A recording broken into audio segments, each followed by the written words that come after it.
जानकारी देंगे। ये इन्फेक्शन की स्थिति है देश में। इस समय कुल 3.14% एक्टिव केसेस हैं, यानी रफली 3% एक्टिव केसेस हैं।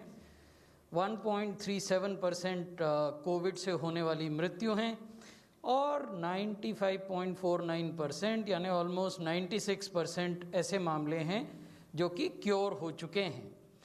अगर हम देखें कि ये एक्टिव केसेस जो 3.14% हैं या 3,68,457 हैं, ये एक्टिव केसेस कहाँ केंद्रित हैं?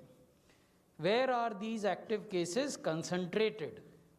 तो देश के जो टॉप 10 डिस्ट्रिक्ट्स हैं where these active cases are concentrated, they are in order of number of cases: Pune, Nagpur, Mumbai, Thane, Nashik, Aurangabad, Bengaluru urban, Nanded, Jalgaon and Akola. इसका अर्थ ये हुआ कि देश में जो 10 जिले हैं जहां मैक्सिमम एक्टिव केसेस केंद्रित हैं, उनमें से 9 जिले महाराष्ट्र राज्य के हैं और 1 जिला कर्नाटक राज्य का है। ये देश में इन्फेक्शन की टाइमलाइन ट्रेंड को दर्शाता हुआ ग्राफ है, जिसमें हम बता रहे हैं कि सितंबर के मध्य में सबसे अधिकतम एक्टिव केसेस थे 10,17,000। उसके बाद ये लगातार घटते गए और फरवरी के मध्य में ये घटकर 1,36,000 तक पहुंच गए थे। उसके बाद केसेस में बढ़ना शुरू हुआ और आज जब हम आपसे बात कर रहे हैं तो देश में 3,68,000 से कुछ ज़्यादा एक्टिव केसेस हैं। ये एक्टिव केसेस किन राज्यों से आ रहे हैं? 2 राज्य हैं जो हमारे लिए गंभीर चिंता का विषय हैं। अन्य राज्य भी हैं जिनके बारे में हम चर्चा करेंगे, but 2 states are of grave concern which have showed recent surge in cases. First of which is Maharashtra. पिछले 24 घंटों में महाराष्ट्र में 28,000 से ज़्यादा नए केसेस रिपोर्ट हुए हैं। और महाराष्ट्र के जो 5 जिले हैं जो राज्य के भीतर सबसे ज़्यादा केसेस कंट्रीब्यूट कर रहे हैं या जहां केसेस कंसंट्रेटेड हैं, जैसा मैंने पहले भी आपसे जानकारी साझा की, वो हैं पुणे, नागपुर, मुंबई, ठाणे और नासिक। पंजाब हमारे लिए चिंता का विषय इसलिए है कि अपनी कुल जनसंख्या के अनुपात में पंजाब में बहुत अधिक संख्या में नए केसेस रिपोर्ट हो रहे हैं। इनफैक्ट पिछले 24 घंटों में पंजाब में जो केसेस रिपोर्ट हुए 2,000 से ज़्यादा, वो उसको महाराष्ट्र के बाद नए केस रिपोर्ट करने में दूसरे नंबर पर ले आते हैं। तो आबादी के हिसाब से इतनी अधिक मात्रा में केसेस का रिपोर्ट होना गंभीर चिंता का विषय है। यहाँ जो 5 जिले हैं जो अधिकांश केसेस रिपोर्ट कर रहे हैं वो हैं जालंधर, SAS नगर, लुधियाना, पटियाला और होशियारपुर। इस शनिवार को इन सब जिलों के पदाधिकारियों के साथ और ये जो ग्रेव कंसर्न वाले राज्य हैं उन राज्यों के स्वास्थ्य के अधिकारियों के साथ यूनियन हेल्थ मिनिस्ट्री ने एक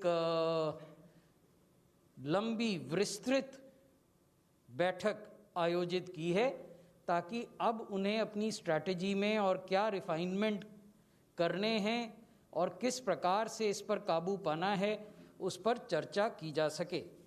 तो ये जो 2 राज्य हैं महाराष्ट्र और पंजाब जो गंभीर चिंता का विषय हैं, इसके अतिरिक्त भी राज्य हैं जो चिंता का विषय हैं। अब मैं उनकी जानकारी आपको देता हूँ। ये हैं गुजरात और मध्य प्रदेश। गुजरात में लगभग 1700 केस प्रतिदिन अब रिपोर्ट हो रहे हैं और मध्य प्रदेश में लगभग 1500 केसेस रिपोर्ट हो रहे हैं। गुजरात में सूरत, अहमदाबाद, वडोदरा, राजकोट और भावनगर ऐसे जिले हैं जहां अधिकांश केसेस केंद्रित हैं। मध्य प्रदेश में भोपाल, इंदौर, जबलपुर, उज्जैन और बैतूल वो जिले हैं जहां ये केसेस कंसंट्रेटेड हैं। इसके अतिरिक्त कर्नाटका और तमिलनाडु 2 अन्य राज्य हैं जहां की रीसेंट सर्ज हमने देखी है। कर्नाटक में 24 घंटे में लगभग 2000 केस नए अब आ रहे हैं। तमिलनाडु में 1437 केसेस 24 घंटे में। कर्नाटक में बेंगलुरु अर्बन, दक्षिण कन्नड़ा, कालाबुर्गी, उडुपी और मैसूरू, ये 5 जिले हैं जहां की अधिकांश नए मामले केंद्रित हैं। और मैसूरू, ये 5 जिले हैं जहां की अधिकांश नए मामले केंद्रित हैं। और तमिलनाडु में चेन्नई, चेंगलपट्टू, कोयम्बटूर, थिरुवल्लूर और थंजावुर, ये ज़िले हैं जहां नए केसेस केंद्रित हैं। अब मैं अंतिम 2 राज्य जो कि चिंता का विषय हैं उनके बारे में आपका ध्यान आकर्षित करना चाहूँगा। ये हैं छत्तीसगढ़ और चंडीगढ़। छत्तीसगढ़ में जहां 150 से कम केस प्रतिदिन आते थे, वहां अब लगभग 1500-1600 केस प्रतिदिन आ रहे हैं। तो ये गंभीर चिंता का विषय है।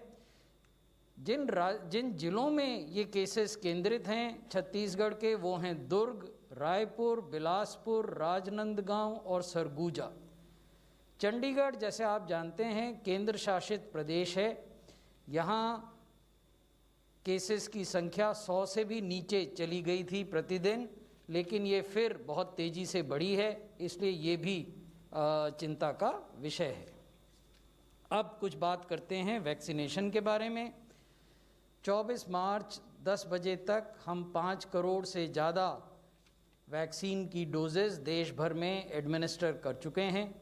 इन 5 करोड़ से ज़्यादा डोजेज़ में से 2 करोड़ 64 लाख से ज़्यादा डोज केवल 60 बरस से ऊपर के लोगों को और 45 से 60 बरस के जो कोमॉर्बिड लोग हैं उनको एडमिनिस्टर की गई हैं। हमने आपको हेल्थ केयर वर्कर्स और फ्रंटलाइन वर्कर्स का भी ब्यौरा दिया है। आगे हम आपको विभिन्न राज्यों के परिप्रेक्ष्य में इस चीज़ को बताएंगे। लेकिन उससे पहले 2 महत्वपूर्ण जो डेवलपमेंट हुए उसकी ओर हम जानकारी देना चाहेंगे और आपका ध्यान आकर्षित करना चाहेंगे। पहला डेवलपमेंट ये हुआ कि जो national technical advisory group on immunisation है, एनटागी, ये जो तकनीकी ग्रुप है ये कोविड के पहले से ही बना हुआ है और देश में जो इम्यूनाइजेशन होते हैं उनके तकनीकी पहलुओं पर भारत सरकार को गाइडेंस प्रदान करता है। एनटागी में सब्जेक्ट और डोमेन नॉलेज एक्सपर्ट्स होते हैं जिन्होंने कि इम्यूनाइजेशन को लंबे समय तक देखा है। इन्होंने एक अनुशंसा की और जिस अनुशंसा को फिर नेगवैक ने, जिसको कि डॉक्टर पॉल चेयर करते हैं, कर रहे हैं देश के कोविड वैक्सीनेशन कार्यक्रम में, कोविशील्ड और कोवैक्सिन। तो कोविशील्ड वैक्सीन के लिए ये अनुशंसा की गई कि जो पहली और दूसरी डोज के बीच का अंतराल है, जो कि पूर्व में 4 से 6 वीक हुआ करता था, उसको बढ़ाकर 4 से 8 वीक कर दिया जाए। ये भी कहा गया कि protection is enhanced if the second dose of Covishield is administered between 6 to 8 weeks but not later than stipulated period of 8 weeks. इसका अर्थ ये हुआ कि अगर अंतराल 2 डोजेस के बीच कोविशील्ड के 4 से 8 हफ्ते का है तो किसी भी बेनिफिशरी के पास ये चॉइस है, ये फ्रीडम है कि वो चौथे हफ्ते में जाएं, 5वें हफ्ते में जाएं या उसके बाद जाएं। लेकिन साइंटिफिक एविडेंस ये कहता है कि आपको मिलने वाला प्रोटेक्शन बढ़ जाता है अगर दूसरी डोज आप 6, 7वें या 8वें हफ्ते में लगवाएं। ये जानकारी हमने राज्यों के साथ साझा की है, आपके साथ भी की है। हमारा अनुरोध है कि इसको जन साधारण तक पहुंचाया जाना चाहिए। राज्य अपने माध्यमों से पहुंचा रहे हैं और मीडिया के जो हमारे मित्र हैं उनसे हमारा अनुरोध है कि आप भी अपने माध्यम से इस जानकारी को लाभान्वितों तक पहुंचाएं। अनुरोध है कि आप भी अपने माध्यम से इस जानकारी को लाभान्वितों तक पहुंचाएं। Revised time interval between these 2 doses is applicable, as I told you, to Covishield and not to Covaxin। यानी कोवैक्सीन के केस में अभी भी जो अंतराल है दोनों डोजेस के बीच का, the time interval, continues to be 4 to 6 weeks. So ये एक महत्वपूर्ण डेवलपमेंट हुई जिसकी ओर हम आपका ध्यान आकर्षित कर रहे हैं। दूसरी महत्वपूर्ण डेवलपमेंट ये है, सरकार ने ये निर्णय लिया है कि 1 अप्रैल से कोई भी नागरिक जो 45 बरस या उससे अधिक आयु के हैं वो वैक्सीनेशन के लिए एलिजिबल होंगे। अब कोमॉर्बिडिटीज़ की शर्त को हटा दिया गया है। ये भी कहा गया कि इस प्रक्रिया के लिए जो रजिस्ट्रेशन है कोविन पर वो 1 अप्रैल से प्रारंभ होगा। ये निर्णय क्यों लिया गया? ये निर्णय इसलिए लिया गया है कि हमारे देश में कुल कोविड मृत्यु का 88% मृत्यु उस आयु वर्ग में है जो 45 बरस से अधिक के हैं, are taking place in the age group that is 45 years and above. So this is a significant scientific fact, and this is coupled with the fact that case fatality rate for age groups 45 and above is 2.85% in the country. So therefore, this group is the most vulnerable population group and needs to be protected first. तो ये वैज्ञानिक तथ्य है जिसके आधार पर सरकार ने ये निर्णय लिया है। अब हम आपको बताते हैं कि हेल्थ केयर वर्कर्स के इम्यूनाइजेशन में क्या स्थिति अब तक है। 20 राज्य और संघ शासित क्षेत्र ऐसे हैं जिन्होंने कि 92% से अधिक हेल्थ केयर वर्कर्स को पहली डोज दे दी है। ये बहुत ही कमेंडेबल अचीवमेंट है, ये बहुत ही अनुकरणीय कार्य है। 20 राज्यों और संघ शासित क्षेत्रों ने अपने कुल हेल्थ केयर वर्कर्स को के 92% को पहला डोज दिया है। उसमें भी 10 राज्य और यूटीज़ ऐसे हैं जिन्होंने 100% को पहला डोज दे दिया है। ये और उससे